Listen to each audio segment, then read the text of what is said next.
Today we are going to discuss multi-level queue scheduling. We know that in our system there are some foreground processes. Foreground processes means, say suppose currently I am running, say suppose PowerPoint. So this could be one foreground process. Then in system, along with the foreground processes, there could be background processes as well. So mostly say suppose a system related process. System related process means what? The operating system related processes, they run in the background. Now actually what happens is that all these different kinds of processes, they come into the system, isn't it? And they are put in the ready queue. So one by one, all these different types of processes, they come into the system and they are actually put in the ready queue. Now each of these processes has different requirement.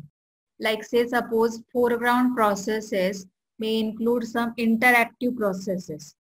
Like say suppose if I am drawing something on this particular PowerPoint, so it needs to respond to me, isn't it? So means what is happening is that some of the interactive processes you could put it in the foreground processes which require the attention of the CPU urgently. Then some of the system processes which run in the background has obviously higher priority as compared to some of the foreground processes. So the meaning is that if you directly put all the particular processes in one ready queue, then what happens is that this process may have different requirement. This may have different requirement, right, regarding the CPU allocation, isn't it? So what is happening here is that depending on the kind of the process, its needs are different. So instead of putting all the processes in the ready queue, what could be the alternate solution is that we could split this particular ready queue into multi-level. So what is happening in multi-level queue? That the different processes put in the ready queue are split in different queues. Means there could be one queue for foreground processes, maybe another queue for background processes, and each of these queue may have its own scheduling algorithm. Like say suppose these background processes, this particular queue may have round robin scheduling algorithm, and these foreground processes may have shortest job first algorithm. So depending on the splitting of these particular processes present in the ready queue, they may be divided into different queues, and each queue may follow different scheduling algorithm according to their need. So this is nothing but the multi-level queue scheduling. Now I will give you one more example. Like say suppose if you again divide this foreground processes and background processes, then these processes could be split into 5 types. Say suppose there may be some system processes, there may be some interactive processes in the system, there may be some interactive editing processes, there may be batch processes, or there may be student process. Like say suppose in a particular system, if you divide the processes into these different types of processes, we can form different levels of queue. Now one more thing is that if you divide these particular processes into different queues, now each queue may have different priority. Now you know that priority means what? Depending on the priority, that particular process will get the CPU earlier. Like say suppose system processes are having higher priority, isn't it? And these student processes have the lowest priority. Now if you observe this particular diagram, so what we are doing is that, like I have explained you in the last slide, we are dividing the processes into 5 different types. So as you can see here, the system processes are having the highest priority. Then second is the interactive processes.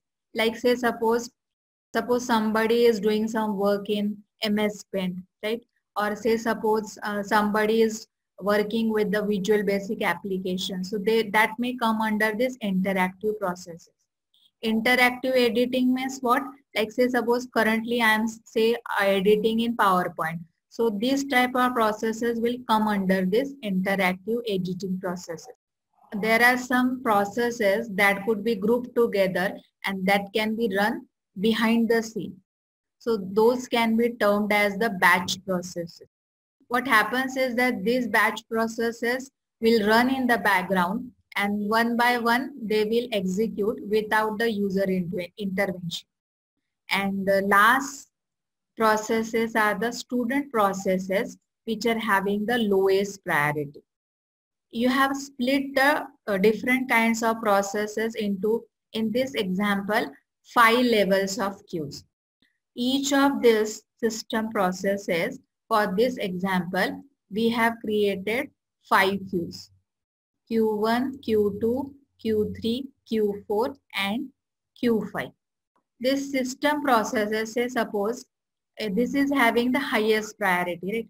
Like say suppose, for example, I will take P1, P3 and P5 processes are system processes. System processes means what? These are related to your operating system. So these 3 processes is having the highest priority and they will be executed first into the system. Because eventually all these processes, they are going to be executed by the CPU. For example, this Q1 particular may use round robin scheduling algorithm. Then second type of queue may say suppose consist of P2, P4 and this may say suppose utilized first come first serve scheduling algorithm. Then this interactive editing processes, say suppose here P6, P7 processes are there, for example, okay? And this may be utilizing again, say suppose round robin scheduling algorithm. And batch processes, these are say suppose P8, P9. Again say suppose I may use FCFS, first come first serve scheduling algorithm. And the student processes, this say suppose P10, P11 are there. These again may be using first come first serve scheduling algorithm. So what is happening in multi-level queue? See, what we have discussed is that all the processes that come into the system, first they are allocated memory, then they are allocated CPU. So instead of putting all these processes in ready queue, in only one queue, what is happening in multi-level queue is that we are dividing this ready queue into multiple queues depending on their priority, depending on their type of process. Now what is happening is that each of this queue will consist of different processes related to that particular type. Now this system processes, 3 processes I have mentioned here, P1, P3, P5. So all these 3 processes belong to the category of system. Now let us take P2, P4. These 2 processes belong to the category of type interactive processes. Now what happens in multi-level queue is that once a process is assigned to a queue, it is permanently assigned to that particular queue. Means it will never happen that this P1 will not be ever shifted to this Q5. So once a process is allocated to a queue, it is permanently assigned to it. Each queue may consist of multiple processes of the type system processes. Each queue may have different kind of scheduling algorithm. Like I have mentioned here that some of the queues are using round robin, some of the queues are using first come first serve scheduling algorithm. Another important point you should remember about this is that how these processes will be executed. Now see here, system processes are having the highest priority. Okay, so in the system, the first CPU will execute all the processes in the system processes, means CPU will first execute P1, P3, P5. After this system processes queue is empty, then it will go to the next queue, that is interactive processes. So after executing system processes, since its priority is highest, they will be executed first, and then afterwards next queue, that is interactive processes will be executed, means P2, P4 will be executed. After this particular queue is empty, then this interactive editing processes will be executed. So in this way, the earlier queues need to be empty, and then only this student processes of lowest priority will be executed. Now sometimes it may also happen that, say suppose after executing all this P1, P3, P5, P2, P4, and say suppose currently the CPU is executing, say suppose this process P8. And in that same time, right, when the P8B is being executed, say suppose a system process comes. Like say suppose here one process enters, that is say suppose P12. Then what will happen? This P8 will be preempted. It will be preempted and CPU will be given to the new process, that is P12. Why? Because P12 is having the highest priority. So this is how the multi-level queue scheduling works. So similarly, after the batch processes, student processes will be taking place. So this is how the sequence of operation of processes will take place. Here we have taken for example 5 queues. So mostly it depends on the implementer, like how many queues will be there and how the different kinds of processes will be placed in that particular queue. Now let us again revise the theory that I have just taught you. So first, like I have mentioned on the first slide, there are foreground processes and background processes in the system.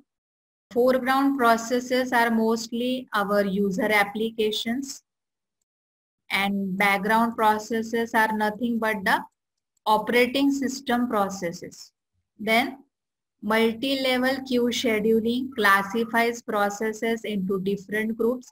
Like in earlier slide, we have created 5 groups, isn't it? Then what we are doing is that we are partitioning the ready queue into several separate queues. Like we have divided into 5 queues. Once a process is assigned to the queue, it is permanently assigned. Means if a process belongs to system processes queue, then it will always be assigned to it. It will never be shifted to another queue. And on what basis this assignment is done? Based on some priority, like say suppose memory size, priority, process type. Like mostly in the last example, we have put it into the queues based on their priorities. Like system processes are put in the highest priority and student processes are put in the lowest priority queue. Then each queue has its own scheduling algorithm. Like say suppose system processes is say maybe suppose having round robin scheduling algorithm, and say suppose batch processes may have first come first serve algorithm. Then scheduling is done for all the processes inside the queue as well as for all the separate queues. Like there are 5 levels. So for each level, the scheduling algorithm is decided whether it is inside the queue or different queues. Foreground queue can be scheduled with round robin algorithm. Example, okay?